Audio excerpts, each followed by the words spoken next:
अस्सलाम वालेकुम dear students. आज मैं आप लोगों को बताऊंगा प्यास यूनिवर्सिटी के बारे में, जो कि Pakistan institute of engineering and applied science है।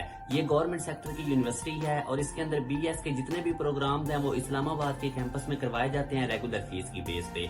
इसमें कोई भी कोटा की सीट नहीं होती। इसके अंदर तमाम सिलेक्शन जो है वो एडमिशन मेरिट बेस पे होते हैं। अब मैं सबसे पहले आप लोगों को प्यास की फैकल्टी के बारे में बताता हूँ। यहाँ की 70 to 80% जो फैकल्टी है वो हाईली क्वालिफाइड है, यानी वो पीएचडी है। उसके बाद अगर फैकल्टी स्ट्रेंथ के पॉइंट ऑफ व्यू से बात की जाए तो पाकिस्तान के अंदर इस यूनिवर्सिटी की फैकल्टी स्ट्रेंथ हाईएस्ट है और एशिया के अंदर 15th नंबर पे है। अगर हम बात करते हैं नंबर ऑफ पब्लिकेशन पर फैकल्टी मेंबर के हवाले से, तो तब भी ये पाकिस्तान के अंदर हाईएस्ट है इसकी नंबर ऑफ पब्लिकेशन पर फैकल्टी मेंबर, और एशिया के अंदर 67th नंबर पे है।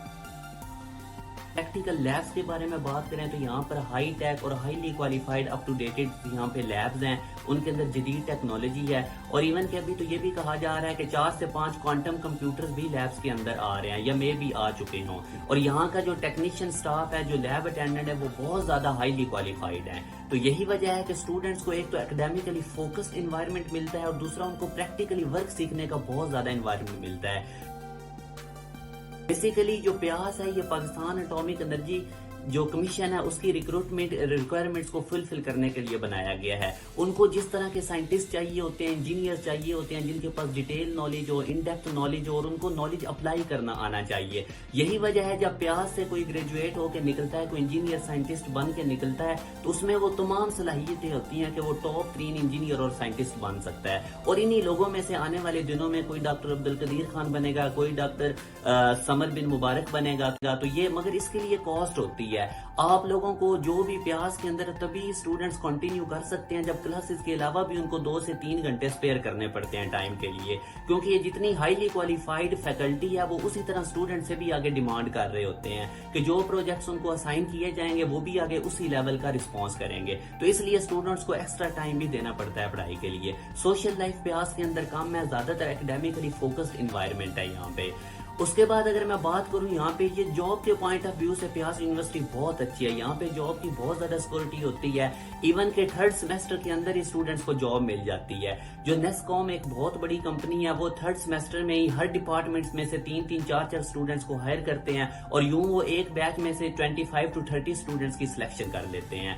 इसी तरह एक प्लेसमेंट ऑफिस भी है उधर प्यास के अंदर, जो स्टूडेंट्स को हेल्प करता है उनकी जॉब सर्च आउट करने में। अच्छी अच्छी ऑर्गेनाइजेशन के अंदर उनकी इंटर्नशिप करवाते हैं। अब ये प्लेसमेंट ऑफिस में स्टूडेंट्स की सीवीज को इम्प्रूव किया जाता है। और दूसरा ये क्या काम करते हैं कि कंपनीज के विजिट करवाते हैं प्यास के अंदर और यूं स्टूडेंट्स के वहां पे इंटरव्यू कंडक्ट करते हैं और उनके लिए बहुत अच्छी अपॉर्चुनिटीज होती हैं। नेस्कॉम में जिन स्टूडेंट्स की 3rd सेमेस्टर में जॉब लगती है उनको वीक के अंदर थोड़ा सा टाइम इवनिंग में निकालना होता है, जिसके अंदर उनको नेस्कॉम की तरफ से प्रोजेक्ट्स असाइन किए जाते हैं और उनके ऊपर वो काम करते हैं। तो जॉब के पॉइंट ऑफ व्यू से, फैकल्टी के पॉइंट ऑफ व्यू से प्यास बहुत ही अच्छा इदारा है। बाकी इसके अंदर अप्लाई किस तरह से करना है, इसका फीस स्ट्रक्चर क्या होता है और इसके टेस्ट की कैसे तैयारी करनी चाहिए, क्योंकि इसका टेस्ट एप्लीकेशन बेस होता है और इसका कंसेप्चुअल टेस्ट होता है। तो ये तमाम चीजें समझाने के लिए मैं आपको ले चलता हूँ लैपटॉप की स्क्रीन पे।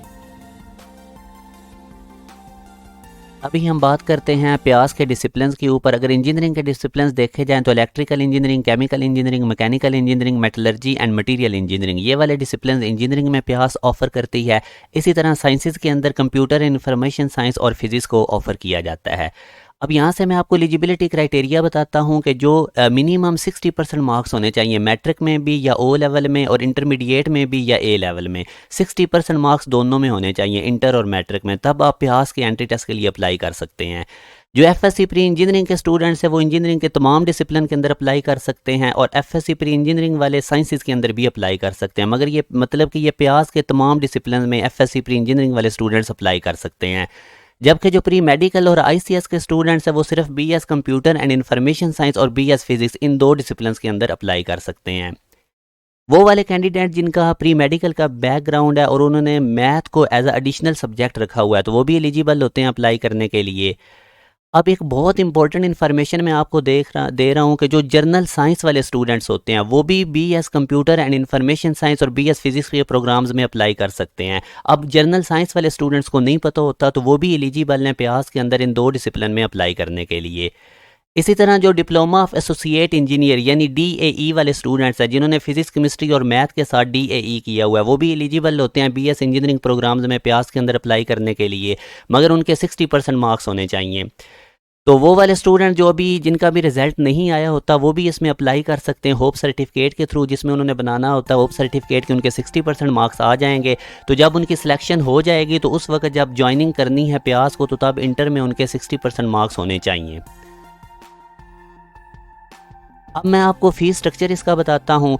जो पहला सेमेस्टर होता है उसमें आपने एडमिशन फ़ीस 15,000 और यूनिवर्सिटी की सिक्योरिटी फ़ीस 25,000 जमा करवानी होती है। तो यूँ टोटल 40,000 एक्स्ट्रा जमा करवाना होता है फर्स्ट सेमेस्टर की फ़ी में।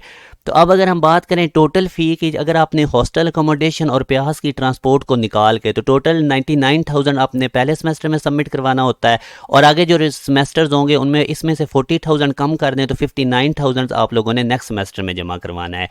इसी तरह अगर हॉस्टल अकोमोडेशन लेनी है तो फिर आपको पहले सेमेस्टर में 1,29,000 जमा करवाना होगा, और अगले जो नेक्स्ट सेमेस्टर्स होंगे 40,000 डिडक्ट करके 89,000 उनमें जमा करवाना है। इसी तरह अगर आपने टोटल फ़ी, अगर हम हॉस्टल अकोमोडेशन आप नहीं लेना चाहते तो फिर आपकी 1,16,000 होगी, और अगले जो नेक्स्ट सेमेस्टर्स होंगे उनमें से 40,000 डिडक्ट करें अगर एडमिशन फ़ी का और सिक्योरिटी फ़ी का, तो 76,000 आप लोगों ने नेक्स्ट सेमेस्टर में जमा करवाना है। तो यहाँ से आपको मैं उम्मीद करता हूँ कि फ़ीस स्ट्रक्चर भी क्लियर हो गया है। तो जिन बच्चों की सिलेक्शन हो जाएगी तो उन्होंने ये जो फ़ीस जमा करवानी होती है ये ऑनलाइन जमा करवानी होती है प्यास यूनिवर्सिटी के ऑनलाइन अकाउंट के अंदर, और जो चलान होता है वो जनरेट हो जाता है जैसे ही स्टूडेंट सक्सेसफुल हो जाएंगे तो एडमिशन पोर्टल पे इनका चलान जनरेट होता है, तो वहाँ से ही इसको फिल करना होता है। 50% कंसेशन होता है ट्यूशन फ़ी में पाकिस्तान एटॉमिक एनर्जी कमीशन के एम्प्लॉइज़ के लिए जिनका 7 ग्रेड है या 7 से कम है, चाहे वो सर्विंग हो या रिटायर्ड हो। फ़ी रिफ़ंड पॉलिसी क्या होती है कि आप लोगों का जब सेमेस्टर स्टार्ट हो जाएगा तो पहले वीक के अंदर आपको तमाम फ़ी रिफ़ंड हो जाएगी, सिर्फ एडमिशन फ़ी रिफ़ंड नहीं होगी जो कि 15,000 थी। इसी तरह दूसरे वीक के अंदर अंदर जब आपका एडमिशन सेमेस्टर स्टार्ट हो चुका है तो दूसरे वीक के अंदर अंदर आप लोगों को दूसरे वीक में 50% रिफ़ंड होगी आप लोगों की फ़ी, और इसी तरह अगर आप तीसरे वीक में रिफ़ंड करवाने की कोशिश करेंगे तो तब आपको रिफ़ंड नहीं होगी। मैं दोबारा ब्रीफ कर देता हूँ। जब सेमेस्टर स्टार्ट होगा तो पहले वीक के अंदर अंदर आपको तमाम फ़ी रिफ़ंड हो जाएगी, सिर्फ एडमिशन चार्जेस रिफ़ंड नहीं होंगे जो कि 15,000 हैं। दूसरे वीक में अगर आप रिफ़ंड करवाएंगे तो आप लोगों को 50% रिफ़ंड होगी, और तीसरे वीक में सेमेस्टर स्टार्ट होने के तीसरे वीक में आपको कोई फ़ी भी रिफ़ंड नहीं होगी। अच्छा, फाइनेंशियल सपोर्ट की अगर हम या स्कॉलरशिप की बात करें तो नीड बेस्ड फाइनेंशियल सपोर्ट्स यहाँ पे होती है। उसमें आप लोगों को ट्यूशन फ़ी में वेवर मिलता है, और इसमें एकेडमिक परफॉर्मेंस देखते हुए बच्चों को ट्यूशन फ़ी ऑफ की जाती है। इसी तरह पब्लिक सेक्टर टेक्निकल ऑर्गेनाइजेशन भी कुछ स्पॉन्सरशिप अप्लाई करती है। तो प्यास बहुत अच्छी यूनिवर्सिटी है, अगर आप पहले सेमेस्टर की एक दफ़ा फ़ी दे लेते हैं तो आगे बहुत ज़्यादा चांसेस होते हैं कि आपको स्कॉलरशिप मिल जाएंगे। अब अगर हम एडमिशन क्राइटेरिया की बात करें तो प्यास अपने एडमिशन टेस्ट 60% लेता है, एफएससी पार्ट 1 के मार्क्स 25%, मैट्रिक के 15%, और अगर कोई ओ लेवल या ए लेवल का स्टूडेंट्स है तो 40% ओ लेवल का। इसी तरह जो एडमिशन सैट की बेसिस पे और एसीटी की बेसिस पे भी दिए जाते हैं। सैट का इन 3 सब्जेक्ट्स का रिजल्ट फिजिक्स केमिस्ट्री और मैथ का सैट 2 का रिजल्ट ये एक्सेप्ट किया जाता है, मिनिमम स्कोर 2000 ये इससे अबव होना चाहिए। इसी तरह एसीटी कंपोजिट स्कोर जो है वो भी 25 ये इससे ज़्यादा होना चाहिए। सैट स्कोर जो है वो रजिस्ट्रार को पहुँचाना होता है 5 जुलाई 2022 तक, इस साल आप लोगों ने पहुँचाना है जिन्होंने सैट की बेस पे अप्लाई करना है। और इसी तरह जो प्यास का इंस्टीट्यूशनल कोड है सैट रिसीव करने का वो 7272 है। मेरिट लिस्ट सैट स्कोर की बेस पे अलग लगती है, यानी इनकी वो बाकी प्यास के टेस्ट की बेस पे जो बच्चे अप्लाई कर रहे होते हैं उनसे हट के इनकी लिस्ट बनाई जाती है सैट वालों की। अब कुछ इंपॉर्टेंट डेडलाइंस आप लोगों ने याद रखनी है। लास्ट डेट अप्लाई करने की इस साल 13 जून 2022 मंडे को है। इसी तरह अगर आप लोग लेट फ़ी के साथ अप्लाई करते हैं जिसका 1000 फ़ाइन भी होता है तो वो 20 जून 2022 है मंडे। इसी तरह रिटन टेस्ट जो आप लोगों का होगा वो 24 जुलाई 2022 संडे वाले दिन रावलपिंडी या इस्लामाबाद कैंपस में होगा, और इसी तरह 31 जुलाई 2022 संडे को रावलपिंडी इस्लामाबाद के अलावा बाकी तमाम सिटीज़ में टेस्ट होगा। फाइनल मेरिट लिस्ट जो है वो 3 वीक के अंदर अंदर, एंट्री टेस्ट के 3 वीक के अंदर अंदर अपलोड कर दी जाती है। प्यास को ज्वाइन करने की जो डेट होती है वो 12 सितंबर 2022 है मंडे वाले दिन, जब आप लोगों का सेमेस्टर पहला स्टार्ट हो जाएगा। इसी तरह अब मैंने आप लोगों को अप्लाई करने का तरीका बताता हूँ। मैंने स्टेप बाय स्टेप अप्लाई करने का तमाम प्रोसीजर बता दिया है। सबसे पहले एक चीज़ याद रखें कि अप्लाई इसमें ऑनलाइन होता है, हार्ड कॉपी एप्लीकेशन की एक्सेप्टेबल नहीं होती। ये जो मैंने आप लोगों को एक लिंक दिया है, इसको आप लोगों ने गूगल पे जाके लिखना है, वहाँ पे वेबसाइट ओपन हो जाएगी प्यास की, एडमिशन टैब आप लोगों ने ओपन कर लेना है। फिर जैसे ही एडमिशन टैब में आप जाएंगे तो आप लोगों ने क्रिएट एन अकाउंट का ऑप्शन होगा, आप लोग अपना अकाउंट क्रिएट करेंगे जिसके अंदर आप लोगों ने अपनी जीमेल, एक्टिव जीमेल लिखनी है जिसके ऊपर आपको मेल्स आएँ और आप पढ़ भी सकें। जब आप लोग अपना अकाउंट बना लेंगे तो फिर आप लोगों ने दोबारा से लॉगिन करना है। लॉगिन करेंगे तो आप लोगों के पास कुछ इंस्ट्रक्शंस ओपन हो जाएंगी। लॉगिन करने का क्या तरीका होता है, आप लोग अपना CNIC लिखेंगे और जो पासवर्ड आपने लिखा है वो लिखेंगे तो सामने इंस्ट्रक्शंस ओपन हो जाएंगी, उसको केयरफुली पढ़ना है और नीचे आप लोगों ने एप्लीकेशन फॉर्म ओपन कर लेना है। अब उस एप्लीकेशन फॉर्म को आप लोगों ने फिल करते जाना है। अपनी पासपोर्ट साइज़ की कलर फोटोग्राफ आप लोगों ने अपलोड करनी है, डिफाइंड स्टैंडर्ड के अकॉर्डिंग डॉक्यूमेंट्स अपने अपलोड करने हैं और वहाँ से आप लोगों ने एक बैंक चलान जनरेट कर लेना है जिसमें आपने अपनी एप्लीकेशन प्रोसेसिंग फ़ी जिसके थ्रू सबमिट करवानी है। और ये जो आप लोग बैंक चलान का प्रिंट निकालेंगे ये आप अस्करी बैंक की किसी भी ब्रांच में जमा करवा सकते हैं। जमा करवाने के बाद जो पेड डिपॉजिट स्लिप होगी उसको स्कैन करके और उसकी आप लोगों ने कॉपी भी अपलोड करनी होती है। इसी तरह फिर जब आप लोगों की फ़ी बैंक के थ्रू वेरिफिकेशन हो जाएगी तो एक कॉल लेटर आप लोगों का अवेलेबल होगा। उस कॉल लेटर को आप लोगों ने डाउनलोड कर लेना है। उसके ऊपर जो टेस्ट का डेट डे मेंशन है उस दिन आप लोगों ने जाके टेस्ट दे देना है। और फिर जब आप लोग टेस्ट दे देंगे तो 3 वीक के अंदर अंदर आप लोगों की मेरिट लिस्ट अपलोड कर दी जाएगी प्यास की वेबसाइट्स के ऊपर। और आप लोगों ने अपनी प्रोफाइल को वेबसाइट्स के ऊपर विजिट करते रहना है ताकि कोई भी अपडेट होगी तो आप लोगों को पता चल जाएगी, एंट्री टेस्ट से पहले भी और एंट्री टेस्ट के बाद भी। अच्छा, अब हम बात करते हैं एप्लीकेशन प्रोसेसिंग फ़ी की। अगर तो ऑनलाइन सबमिशन की जो ड्यू डेट के अंदर आप फ़ीस जमा करवाते हैं तो 3500 है, और अगर आप 1 वीक बाद में जमा करवाते हैं तो within 1 week after due date 4500 होगी। और इसी तरह अगर आप लोग ये जो अस्करी बैंक है उधर फ़ीस जमा करवाएंगे तो कोई चार्जेस एक्स्ट्रा नहीं होंगे, मगर अगर आप मोबाइल बैंकिंग ऐप या इंटरनेट बैंकिंग ऐप के थ्रू फ़ीस जमा करवाते हैं तो फिर एडिशनल चार्जेस 40 तक आप लोगों को लागू हो सकते हैं। एडमिशन टेस्ट के जो सेंटर्स हैं वो 18 मेन सिटीज़ हैं जहाँ पर ये प्यास का टेस्ट कंडक्ट किया जाता है। तो वो फिर जब आप अप्लाई कर रहे होंगे तो जो करीबी आपको होगा उस हिसाब से आप लोग सेलेक्ट करेंगे अपने सेंटर्स। अब प्यास के एंट्री टेस्ट का पैटर्न क्या होगा 2022 का। इसमें बेटा टोटल MCQs आपके 90 होंगे। टाइम आप लोगों को 2 आवर्स मिलेगा, 120 मिनट। टोटल 3 सेक्शंस होंगे। मैथ या बायोलॉजी में से 30 MCQs होंगे, फिजिक्स में से भी 30 MCQs होंगे और केमिस्ट्री या कंप्यूटर साइंस में से 30 होंगे।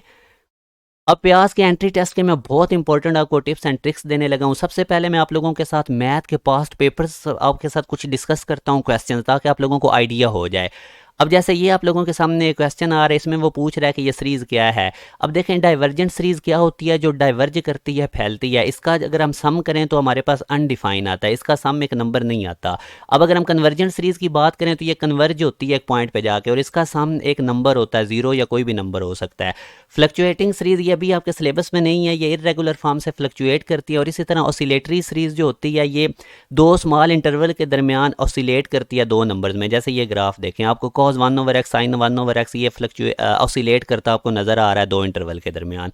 तो अब मैं आपको इसका सोल्यूशन दिखाता हूँ। ज़रा ये देखें, मैंने अब इसको सॉल्व किया। ये देखें 1/12 + 1/20 मैंने इसको सॉल्व किया। और अब ये देखें, अगर आप देखें तो इसका जो डिनोमिनेटर है ये बढ़ता जा रहा है। तो मैं इसकी जनरल फॉर्म के अंदर n की जगह इन्फिनिटी पुट करता हूँ तो 1/∞, और इसका आंसर एक 0 एक नंबर आ गया। तो इसका मतलब है कि ये कन्वर्जेंट सीरीज़ है। तो ये एक पास्ट पेपर का मैथ का क्वेश्चन था जो मैंने आप लोगों के साथ डिस्कस किया था कि आपको आइडिया हो कि मैथ के किस तरह के क्वेश्चन आएंगे। फिर मैं आप लोगों को इसके टिप्स एंड ट्रिक्स भी बताता हूँ। अब एक और क्वेश्चन देखते हैं। ये भी एक पास्ट पेपर का क्वेश्चन है कि राइट सर्कुलर कोन का उसने वॉल्यूम पूछा है। तो ये ओरिजिनल वॉल्यूम का 1/3 होता है, तो ये इसका C ऑप्शन होगा। ये देखना, ये बुक में नहीं है, तो इस तरह आपको कुछ एक्स्ट्रा इन्फॉर्मेशन भी मैथ की इकट्ठी करनी होगी।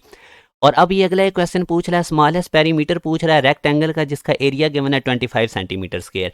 देखें, आप लोगों को शॉर्ट ट्रिक लाजमी आने चाहिए। अब अगर इसको हम वैसे मेथड से करें तो ये पहले इसका रेक्टेंगल का एरिया लिखें, लेट करें xy = 25, फिर हम इसका पेरीमीटर लिखें 2x + 2y = पेरीमीटर, और फिर डेरिवेटिव लें, डेरिवेटिव को 0 के इक्वल रखें। तो वो काफ़ी लेंथी मेथड है। याद रखें, जब भी वो जो स्क्वायर होता है वो स्मॉलेस्ट पेरीमीटर पे मैक्सिमम एरिया देता है। तो जब कभी भी वो रेक्टेंगल का स्मॉलेस्ट पेरीमीटर पूछेगा एरिया देके, तो वो वाली गिवन कंडीशन अपने स्क्वायर पे अप्लाई करनी है। तो यहाँ पे अब ये जो एरिया गिवन है ये मैं आपको शॉर्ट ट्रिक बता रहा हूँ। एरिया 25 = L², यानी जो स्क्वायर का एरिया होता है। तो ये मैंने ये कंडीशन स्क्वायर पे अप्लाई की क्योंकि स्क्वायर देता है मैक्सिमम एरिया स्मॉलेस्ट पेरीमीटर में। तो ये एरिया हम स्केयर का कंसिडर करते हुए एल स्केयर 25, यहाँ से हम एल निकाल लेंगे और हमें पता है पेरीमीटर स्केयर का क्या होता है 4 इंटू एल 20 सेंटीमीटर, इसका आंसर आ जाएगा।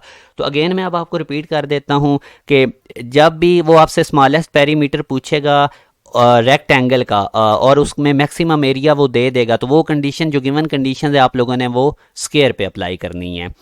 इसी तरह अब अगर हम अगला मैं एक और क्वेश्चन आपको बताता हूँ, एक सॉलिड सिलेंडर है y इक्वल टू एक्स, उसको एक्स एक्सिस में रोटेट करते हैं, तो वो पूछ रहा है कि ये क्या चीज़ बनेगी। तो इसका सोल्यूशन अब देखें, ये एक्स एक्सिस है, ये y एक्सिस है, ये वो लाइन है y इक्वल टू एक्स। जब हम इसको रोटेट करेंगे तो हमारे पास इस तरह से राइट सर्कुलर कोन जनरेट होगी। तो इसका सी ऑप्शन है। ऑप्शन मैंने साथ साथ हाईलाइट किए हैं। अब वो देखें, ये 3x3 का एक मैट्रिक्स देख से हमसे इसका रैंक पूछ रहा है, तो रैंक निकालना तो आप बहुत ही लेंथी मेथड है, तो मैं अगेन कह रहा हूँ शॉर्ट ट्रिक आपने सीखने हैं। तो यहाँ से मैं आपको शॉर्ट ट्रिक बता देता हूँ। 3x3 मैट्रिक्स का आप लोगों ने रैंक कैसे निकालना है। आप लोग डायरेक्ट डिटर्मिनेंट निकालें। अगर तो डिटर्मिनेंट 0 आ गया तो उस मैट्रिक्स का जो हमारे पास रैंक है या वो 1 होगा या 2 होगा, और अगर हमारे पास डिटर्मिनेंट 0 ना आए तो फिर उसका जो रैंक होगा वो 3 होगा। तो अब इस मैट्रिक्स का जब हम डिटर्मिनेंट निकालेंगे तो वो 0 नहीं आएगा, मतलब कि इसका रैंक हमारे पास क्या होगा, 3 होगा। तो ये चीज़ें मैंने मेंशन भी कर दी हैं। और इसी तरह अगर किसी मैट्रिक्स का रैंक 0 आ जाता है तो कैसे पता चलेगा कि उसका रैंक 1 है या 2 है। तो फिर आप उसमें से कोई सब मैट्रिक्स लें 2x2 का, उसका डिटर्मिनेंट निकालें। अगर वो 0 आ जाता है तो उसका रैंक 1 है, अगर 0 नहीं आता तो 2 है। तो इस क्वेश्चन में जब हम रैंक डिटर्मिनेंट निकालेंगे तो वो नॉन जीरो आता है, तो इसका मतलब हुआ कि इस मैट्रिक्स का रैंक क्या है, 3। तो ये था डिटर्मिनेंट के थ्रू हम कैसे रैंक जज कर सकते हैं। होपफुली आपको ये शॉर्ट ट्रिक पता चल गया होगा। तो उसके बाद अब ये क्वेश्चन देखें, इस तरह के अब जब क्वेश्चन आते हैं तो ये ना तो ये बैक सॉल्व से हो सकते हैं, तो तब आप लोगों ने इनको कैसे सॉल्व करना है, दोनों तरफ लॉग अप्लाई कर देना है। याद रखें लॉग में से क्वेश्चन काफ़ी आते हैं प्यास के एंटी टेस्ट में, तो दोनों तरफ हम लॉग अप्लाई करेंगे। जो पावर है उनको हम स्टार्ट में लिख लेंगे, ln5 को अंदर दोनों से मल्टीप्लाई करेंगे। तो इसको मैं सिंप्लीफाई करूंगा आपके सामने, तो ये देखें हमारे पास ऑप्शन सी आ गया। तो ये भी आप लोगों ने याद रखनी है कैटेगरी। इसी तरह अब ये इस क्वेश्चन की स्टेटमेंट कंफ्यूजिंग है। ये देखें वो 2 पैरेलल साइड्स बता दी उसने, और फिर शॉर्टेस्ट डिस्टेंस ये जो उसने बताया ना 5 सेंटीमीटर, ये 2 पैरेलल साइड के दरमियान डिस्टेंस मींस हाइट है।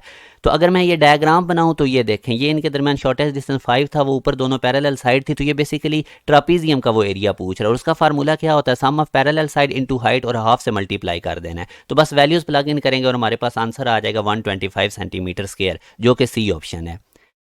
इसी तरह अब हम फिजिक्स की बात करते हैं। तो अब मैं पहले फिजिक्स से पहले मेरी बात ध्यान से आप लोगों ने सुननी है। आप लोगों के मैथ के पोर्शन में जर्नल क्वेश्चंस भी होंगे और टेक्स्ट बुक्स में से भी होंगे और इंटर की और टेक्स्ट बुक्स से अबव भी होंगे। तो आप लोगों ने 9-10 का मैथ लाजमी गो थ्रू करना है, और इंटरमीडिएट का आप लोगों ने मैथ काफ़ी अच्छे तरीके से एक्सरसाइजेस के स्टार्ट वाली थ्योरी पढ़नी, और एप्लीकेशन बेस्ड ज़्यादा क्वेश्चन आएंगे, ये याद रखना है आपने। अब फिजिक्स के मैं कुछ आप लोगों के पास पेपर डिस्कस करता हूँ। जैसे एक बॉडी है वो फ्री फॉल कर रही है अंडर ग्रेविटी, तो वो डिस्टेंस पूछ रहा है फर्स्ट और सेकंड में कितना, इस इंटरवल में इसने कितना डिस्टेंस कवर किया है। तो ये भी बहुत आसान है। सबसे पहले ये देखें, आप लोग सेकंड इक्वेशन ऑफ मोशन लिखें, और फ्री फॉल बॉडी के लिए वी आई 0 होती है। पहले 1 सेकंड में आप लोग डिस्टेंस निकाल लें, जो कि 5 मीटर आएगा।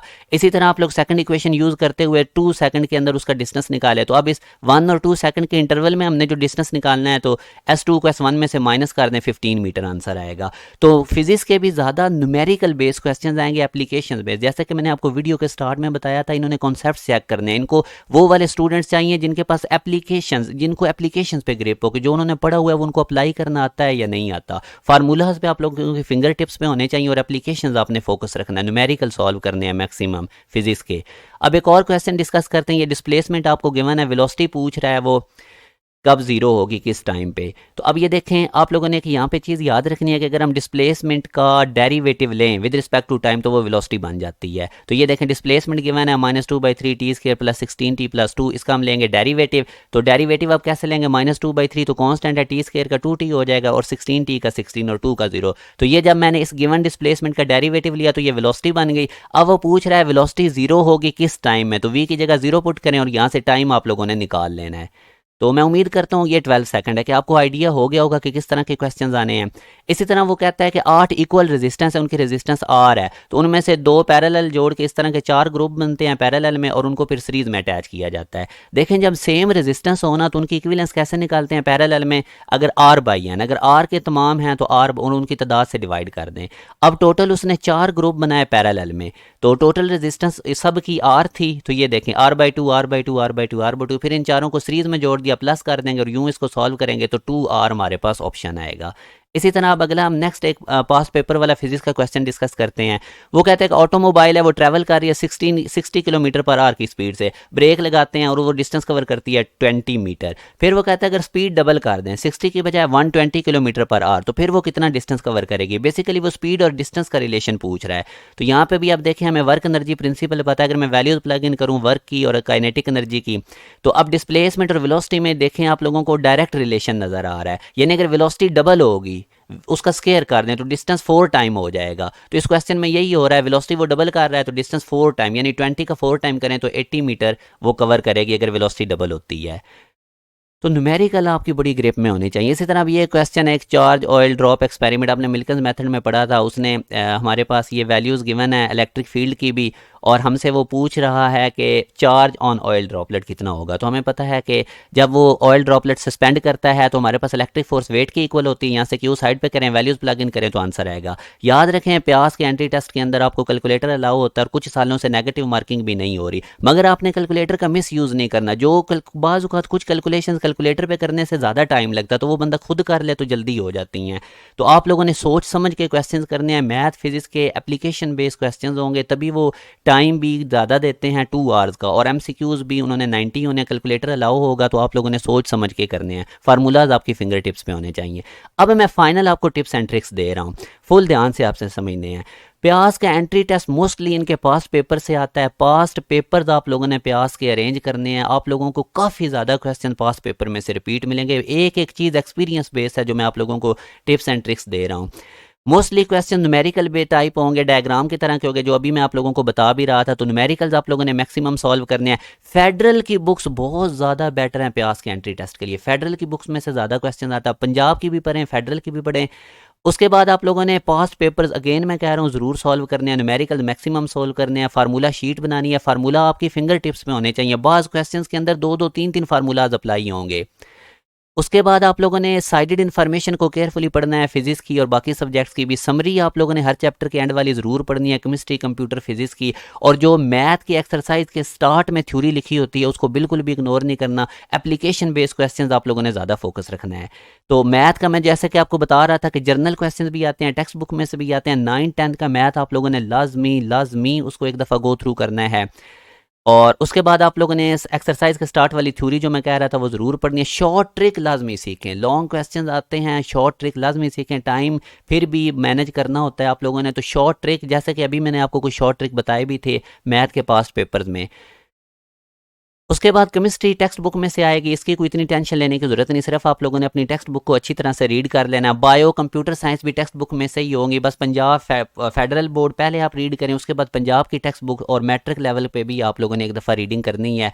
और फेडरल बुक्स में अगेन कह रहा हूँ, फेडरल बोर्ड की जो टेक्स्ट बुक्स हैं वो प्यास के एंट्री टेस्ट के लिए बहुत ज़्यादा बेनिफिशियल हैं। एक्सपीरियंस बेस ये सारी मेरी मालूमात है, आप लोगों ने इन बातों पे अमल करना है। और पास्ट पेपर में अगेन एंड पे कहूँगा आप लोगों ने प्यास के ज़रूर सॉल्व करने हैं। तो मैं उम्मीद करता हूँ कि प्यास के रिलेटेड आपको मैंने तमाम इन्फॉर्मेशन प्रोवाइड कर दी है। जो कुछ मैं आप लोगों को लिंक इधर डिस्क्रिप्शन में भी दे दूँगा, अप्लाई करने का लिंक भी मैं दे दूँगा। तो आप लोगों ने इसकी अभी से ही तैयारी स्टार्ट कर दें क्योंकि टाइम भी थोड़ा है। और अपना बहुत ज़्यादा ख्याल रखिएगा। फिर भी किसी किस्म की कोई कन्फ्यूजन हो तो आप लोग कमेंट सेक्शन में पूछ सकते हैं। अपना ख्याल रखिएगा। अल्लाह हाफिज़।